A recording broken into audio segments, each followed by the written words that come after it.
Hi friends, this video is about practicing watercolor figures, and we'll be practicing some imaginative figures matching with the context.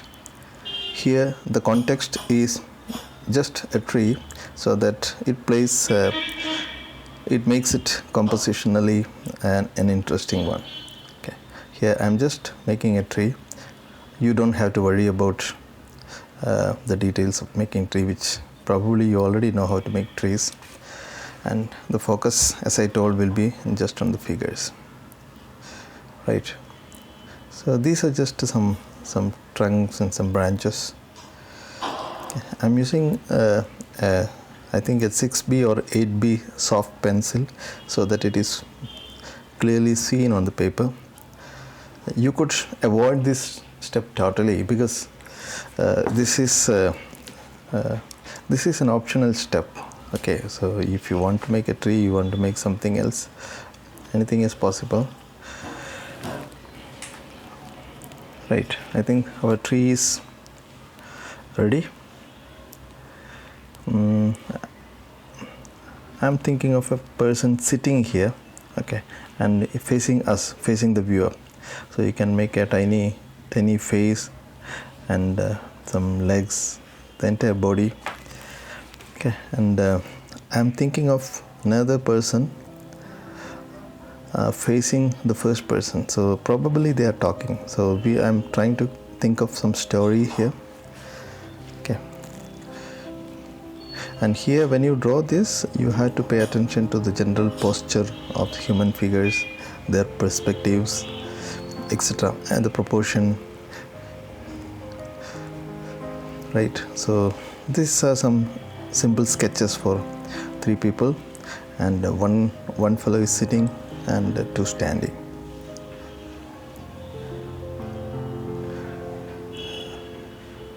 So trying to just fill some colors and drop in some colors for the tree. This is not the most beautiful tree in the world, so this is just preparing some context, that's it.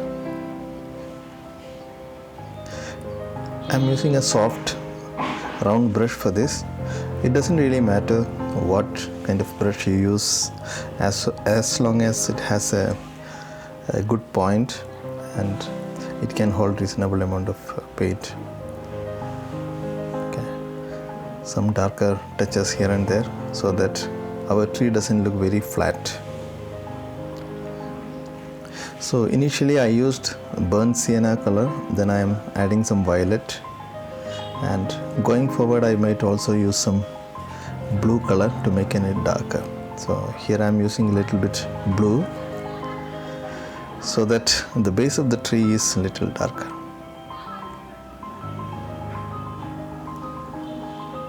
Right.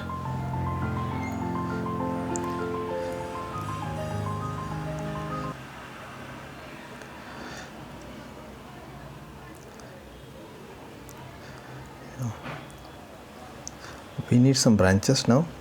I'm taking slightly smaller round brush for making some thicker branches, and we might later add some even finer branch, right?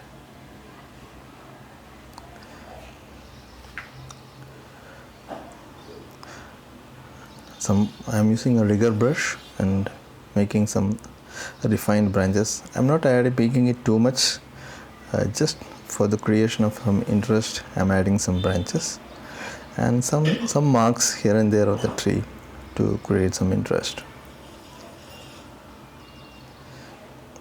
Now I am making the heads of these figures using some dark color. I have used a neutral tint and maybe burnt sienna, and for this reference, for this painting I used Mijello Mission Gold watercolors. See, what color you use for the body, it's all your choice. In this case, for the first figure I used a little bit of cobalt turquoise and ultramarine blue. Here I am using orange, and I will add a little bit of red for some color variation. because having a very flat color doesn't look that great. So I'm adding some color variation, some red and some dark color for the legs. Yeah, this is some cobalt turquoise color.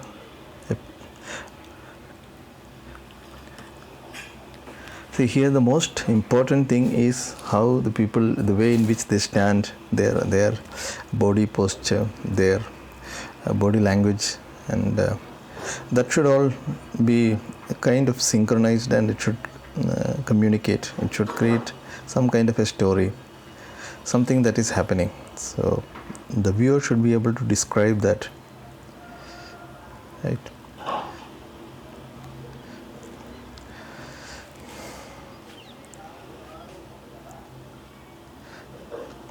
I think we are pretty much done with the clothing and the overall shape. Adding some orange for the face and the exposed body parts. Okay, so extending hand properly, some orange color for the face and hands.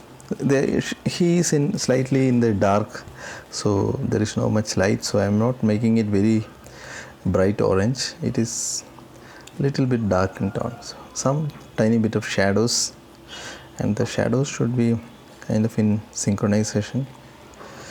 And there is nothing much on the tree. There are no leaves, or there is nothing much, so I'm just suggesting some marks on the land. Maybe it is some diffused shadows. Okay, so I know that the shadow here is not great, but I don't want to clutter it, because I want that our focus should be on say the figures, not too much on the other part of it. We could have made even darker shadow for the main trunk, but I am kind of avoiding that. I think we are pretty much done with our story, and that's it, I think, for this particular lesson. If you think this is useful for you, please consider liking, sharing and subscribing to my channel. There are many full-length videos and shorts videos that will give a lot of tips on watercolor painting. Right, so if you have any suggestions for improvement, or if you want certain topics to be included in future videos, please mention them in the comments below. So I will try to incorporate your comments for the future videos. Thank you very much, and we will meet you in the next video. Happy painting. Bye.